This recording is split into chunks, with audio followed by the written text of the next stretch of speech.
Reciprocal வரி இந்தியாவுக்கு என்ன பாதிப்பு?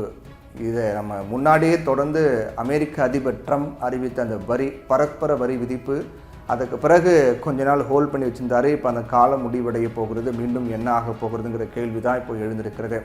தொடர்ந்து ஏதாவது ஒரு அமெரிக்க அதிபர் ட்ரம்ப் ஒரு பரபரப்பை கூட்டிக்கிட்டே இருக்காரு, ஒன்று முடிஞ்சால் ஒன்று அப்படிங்கிற மாதிரி. இப்போ தான் ஈரான் இஸ்ரேல் போர் ஒரு சமாதான உடன்படிக்கை வந்திருக்கக்கூடிய நிலையில் அடுத்து மீண்டும் இந்த ரெசிப்ரோக்கல் வரிங்கிற பேச்சுங்கிறது மீண்டும் பூதாகரமாக தொடங்கியிருக்கிறது. அமெரிக்கா கடந்த ஏப்ரல் மாதம் என்ன பண்ணாங்க, ரெசிப்ரோக்கல் வரியை அறிவித்தாங்க. அதுக்கு பிறகு அமெரிக்க அதிபர் ட்ரம்ப் அவரே அறிவித்தார். அவரே என்ன பண்ணார், 90 நாட்களுக்கு நிறுத்தி வைக்கப் போவதாக அறிவித்தார்.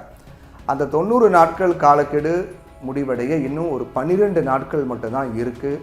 அடுத்து என்ன நடக்கும் அப்படிங்கிற கேள்வி தான் இப்போ எழுந்திருக்கிறது. இப்போ வரைக்கும் பிரிட்டன் மட்டும்தான் வர்த்தக ஒப்பந்தம் போட்டிருக்காங்க.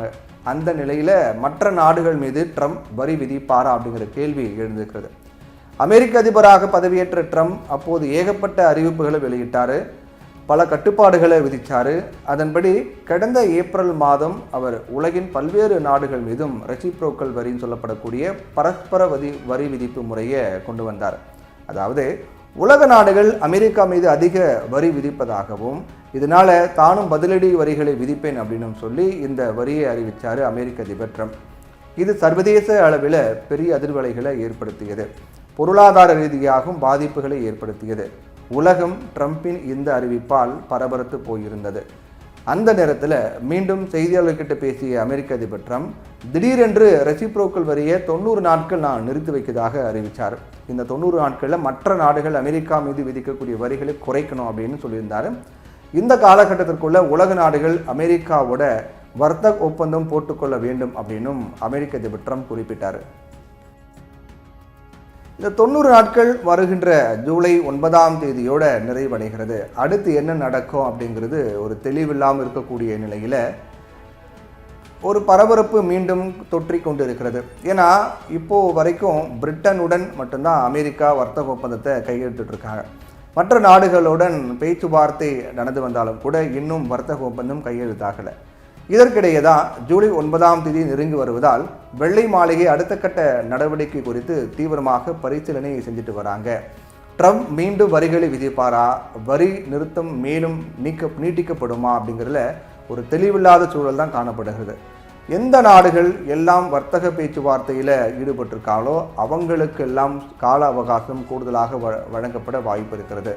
வர்த்தக ஒப்பந்தம் போட சீரியஸாக பேச்சுவார்த்தையெல்லாம் நடத்தக்கூடிய நாடுகளுக்கு இப்போ இருக்க மாதிரியே வரி விலக்கு தொடர்ந்து இருக்கும் அப்படின்னு சொல்லப்படுது. பேச்சுவார்த்தை நடத்தாத நாடுகளுக்கு மட்டும்தான் கூடுதல் வரி விதிக்கப்படும். நிறைய நாடுகளுடனும் பேச்சுவார்த்தைகள் நல்ல நிலையில் போயிட்டு இருக்கிறதா குறிப்பிட்டார். இதனால் திடீர்னு மீண்டும் வரிகளை அறிவித்தால் அது குழப்பத்தை ஏற்படுத்தும் அப்படிங்கிறதால பேச்சுவார்த்தை நடத்தக்கூடிய நாடுகளுக்கு வரி விலக்கு காலம் நீட்டிக்கப்படுவதற்கான வாய்ப்பு தான் அதிகமாக இருக்கு. பிரிட்டனுடன் மட்டும்தான் வர்த்தக ஒப்பந்தம் இறுதியாகி இருக்கு. கனடா, ஜப்பான் போன்ற மற்ற நாடுகளோட தொடர்ந்து பேச்சுவார்த்தைங்கிறது நடந்துட்டு வருது. ஆனால் எந்த ஒப்பந்தமும் இன்னும் போடப்படலை.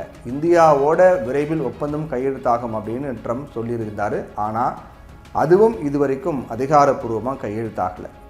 அதே நேரம் இந்தியா பேச்சுவார்த்தை நடத்தி வருவதால் இந்தியாவுக்கு கூடுதல் வரிகள் விதிக்கப்படாது, வரி விலக்கு காலம் நீட்டிக்கப்படுவதற்கான வாய்ப்பு தான் இருக்கிறது. அதனால் இந்தியாவுக்கு இப்போ நடக்கக்கூடிய நிகழ்வுகளை வைத்து பார்க்கும்போது இந்தியாவுக்கு பாதிப்பு இல்லை.